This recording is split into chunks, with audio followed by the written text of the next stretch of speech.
ಪಾವನರು ಶುಚಿ ಶುದ್ಧ ನಾಮಕ ದೇವತೆಗಳ ಜಾನ ಚಿರ ಪಿತೃದೇವನರ ಗಂಧರ್ವರ ವನಿಪ ಮಾನುಷೋತ್ತಮರು. ಈ ವಸುಮತಿಯೋಳುಳ್ಳ ವೈಷ್ಣವರಾವಳಿಯೊಳಿಹರೆಂದು ನಿತ್ಯದಿ ಸೇವಿಪುದು ಸಂತೋಷದಿಂ ಸರ್ವ ಪ್ರಕಾರದಲ್ಲಿ. ಇಂದೀವರ ಶ್ಯಾಮಲ ಕೋಮಲಾಂಗಂ ಇಂದ್ರಾದಿದೇವಾರ್ಚಿತ ಪಾದ ಪದ್ಮಂ ಸಂತಾನ ಕಲ್ಪದ್ರುಮಮಾಶ್ರಿತಾನಾಂ ಬಾಲಂ ಮುಕುಂದಂ ಮನಸಾ ಸ್ಮರಾಮಿ.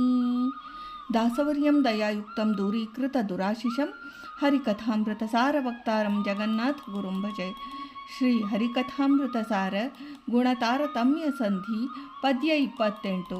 ಪಾವನರು ಶುಚಿ ಶುದ್ಧ ನಾಮಕ ದೇವತೆಗಳ ಜಾನಚಿರ ಪಿತೃ ಎಂಬ ಈ ಪದ್ಯದಲ್ಲಿ ಶ್ರೀ ಜಗನ್ನಾಥದಾಸಾರ್ಯರು ಅವಶಿಷ್ಟ ತಾರತಮ್ಯ ವಿಚಾರವನ್ನು ಸಂಕ್ಷಿಪ್ತವಾಗಿ ತಿಳಿಸುತ್ತಾರೆ.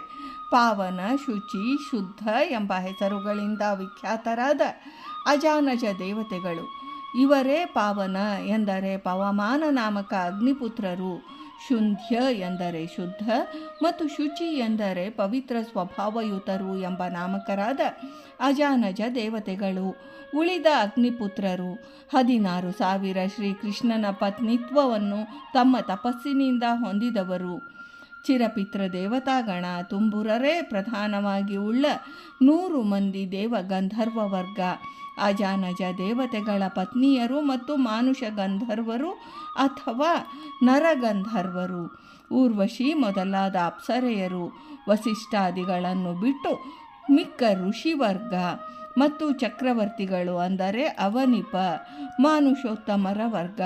ಈ ಭೂಮಿಯ ಮೇಲೆ ವಿದ್ಯಮಾನವಾಗಿರುವ ಶ್ರೀಮನ್ಮಧ್ವ ಮತಾವಲಂಬಿಗಳಾದ ವೈಷ್ಣವರ ಸಮೂಹದಲ್ಲಿ ಸೇರಿರುವವರು ಮಾನುಷೋತ್ತಮರು. ಈ ರೀತಿಯಲ್ಲಿ ತಾರತಮ್ಯ ಜ್ಞಾನಾನುಸಂಧಾನ ಪೂರ್ವಕ ತಿಳಿದು ಪ್ರತಿನಿತ್ಯದಲ್ಲೂ ಆ ಪ್ರಾತಸ್ಮರಣೀಯರಾದ ಮಹಾತ್ಮರನ್ನು ನಾನಾ ವಿಧದಲ್ಲಿ ಸೇವೆ ಮಾಡಬೇಕೆಂದು ಶ್ರೀ ಜಗನ್ನಾಥದಾಸಾರ್ಯರು ಈ ಪದ್ಯದಲ್ಲಿ ತಿಳಿಸಿದ್ದಾರೆ.